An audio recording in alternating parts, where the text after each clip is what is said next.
Welcome to my channel. আমার চ্যানেলে আপনাদের স্বাগতম।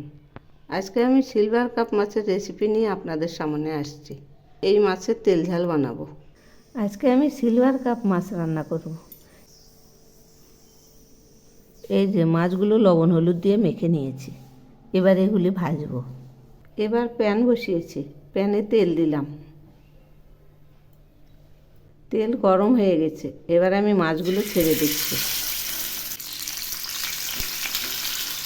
একে একে সব মাছগুলো ছেড়ে দিলাম। মাছগুলো এক পাশ ভাজা হয়ে গেছে, এবার আমি উল্টে দিচ্ছি।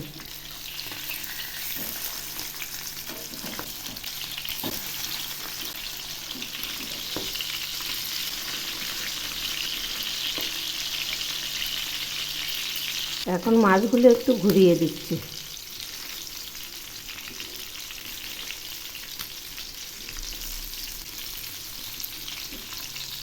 মাছ ভাজা হয়ে গেছে, এবার আমি নামিয়ে নিচ্ছি। এই যে সব মাছগুলো নামিয়ে নিলাম। এই মাছটার আমি তেল ঝাল রান্না করব, সেই জন্য প্রথমে আমি জিরে ফোড়ন দিলাম। এবার আমি দিয়ে দিচ্ছি একটা তেজপাতা, সেই সঙ্গে দিয়ে দিচ্ছি সেদ্ধ করে ছিলে নেওয়া কয়েকটা আলু। এবার আমি দিয়ে দিচ্ছি পরিমাণ মতো লবণ, আর দিয়ে দিচ্ছি পরিমাণ মতো হলুদ। এই আলুগুলো খুব ভালো করে ভেজে নেব। আলুগুলো আর একটু ভাজা হবে। তো বন্ধুরা, আমার রেসিপি যদি আপনাদের ভালো লেগে থাকে তাহলে সাবস্ক্রাইব করে আমার পাশে থাকবেন। এখন আমি এর মধ্যে দিয়ে দিচ্ছি 2 চামচ জিরে আদা বাটা, একসঙ্গে বেটে নিয়েছি। এই 2 চামচ দিয়ে দিলাম। সেই সঙ্গে দিয়ে দিচ্ছি 1 চামচ পেঁয়াজ বাটা, বড় একটা পেঁয়াজ বেটে নিয়েছি।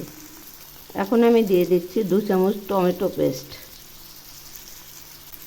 এই যে 2 চামচ দিয়ে দিলাম।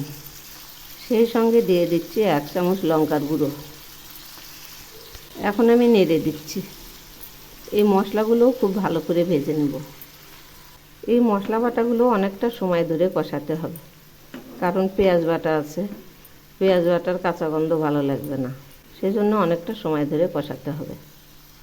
মশলা কষানো প্রায় হয়ে আসছে, এগুলি একটু নেড়ে দিচ্ছি। আর একটু হবে। মশলা কষানো হয়ে গেছে, এবার আমি জল দিয়ে দিচ্ছি। এই রান্নাটাতে আমি অল্প পরিমাণ জল দেব, 1 কাপ মতো। একটু নেড়ে দিচ্ছি। এই রান্নাটা একদম মাখা মাখা হবে, অল্প পরিমাণ ঝোল রাখবো। ঝোল একটু একটু ফুটছে, এবার আমি মাছগুলো দিয়ে দিচ্ছি।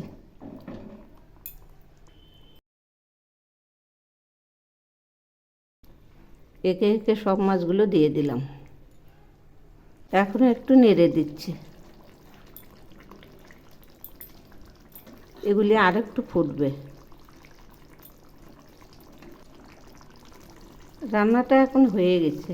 এখন এর মধ্যে আমি সামান্য ধনিয়া পাতা ছড়িয়ে দিচ্ছি। এইভাবে ছড়িয়ে দিলাম। রান্নাটা হয়ে গেছে, এখন আমি নামাবো। এই যে রান্নাটা নামিয়েছি, দেখুন কত সুন্দর হয়েছে।